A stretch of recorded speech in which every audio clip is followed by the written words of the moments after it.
ರಾಜ್ಯದಲ್ಲಿ ದಿನದಿಂದ ದಿನಕ್ಕೆ ಕುಸಿಯುತ್ತಿದೆ ತಾಪಮಾನ.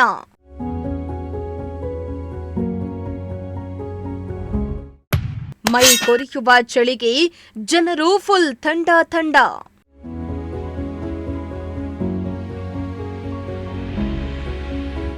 ಎಸ್, ರಾಜ್ಯದಲ್ಲಿ ದಿನದಿಂದ ದಿನಕ್ಕೆ ತಾಪಮಾನ ಕುಸಿತಾ ಇದ್ದು ಮೈ ಕೊರೆಯುವ ಚಳಿಗೆ ಜನರು ತಂಡ ಹೊಡೆದಿದ್ದಾರೆ. ರಾಜ್ಯದ ಕಳೆದ 2 ದಿನಗಳಿಂದ ಕನಿಷ್ಠ ತಾಪಮಾನ 14 ಡಿಗ್ರಿಯಿಂದ 15 ಡಿಗ್ರಿ ಸೆಲ್ಸಿಯಸ್ ದಾಖಲಾಗಿದ್ದು ಜನರು ತತ್ತರಿಸೋಗಿದ್ದಾರೆ. ಇನ್ನು 3 ದಿನಗಳ ಕಾಲ ರಾಜ್ಯದಲ್ಲಿ ಚಳಿ ಜೊತೆ ಶೀತಗಾಳಿ ಬೀಸುವ ಸಾಧ್ಯತೆ ಇದ್ದು ಹಲವು ಜಿಲ್ಲೆಗಳಿಗೆ ಆರೆಂಜ್ ಅಲರ್ಟ್ ಅನ್ನು ಘೋಷಣೆ ಮಾಡಲಾಗಿದೆ.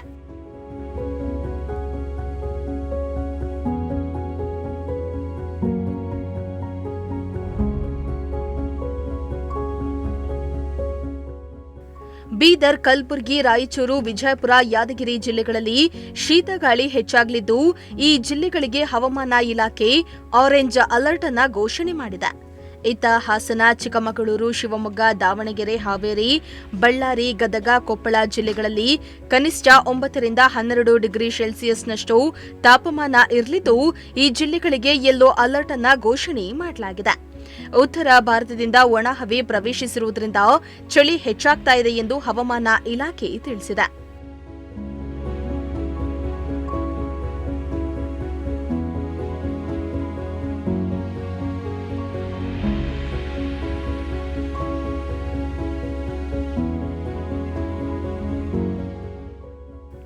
ಇನ್ನು ಬೆಂಗಳೂರು ಹಾಗೂ ತುಮಕೂರು ಜಿಲ್ಲೆಗಳಲ್ಲಿಯೂ ತಾಪಮಾನ ಕುಸಿದಿದ್ದು ಮೈ ಕೊರೆಯುವ ಚಳಿಯಾಗ್ತಾ ಇದೆ.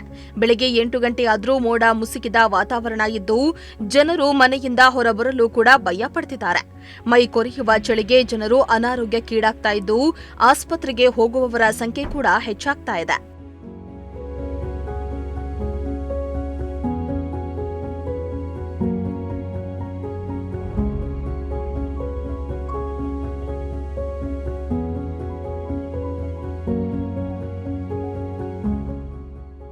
ಡಿಸೆಂಬರ್ 17ರ ನಂತರ ರಾಜ್ಯದಲ್ಲಿ ಚಳಿ ನಿಧಾನವಾಗಿ ಕಡಿಮೆಯಾಗಲಿದ್ದು ತಾಪಮಾನ ಏರಿಕೆಯಾಗುವ ಸಾಧ್ಯತೆ ಇದೆ ಎಂದು ಹವಾಮಾನ ಇಲಾಖೆ ತಿಳಿಸಿದೆ. ಈ ಹಿನ್ನೆಲೆ ಮಕ್ಕಳು ಹಾಗೂ ವಯಸ್ಸಾದವರು ಬೆಳಗ್ಗೆ ವಾಕ್ ಮಾಡುವುದನ್ನು ತಪ್ಪಿಸಬೇಕಾಗಿದೆ ಎಂದು ವೈದ್ಯರು ಸಲಹೆಯನ್ನ ನೀಡಿದ್ದಾರೆ. Bureau report, Prajashakti TV, Tumakuru.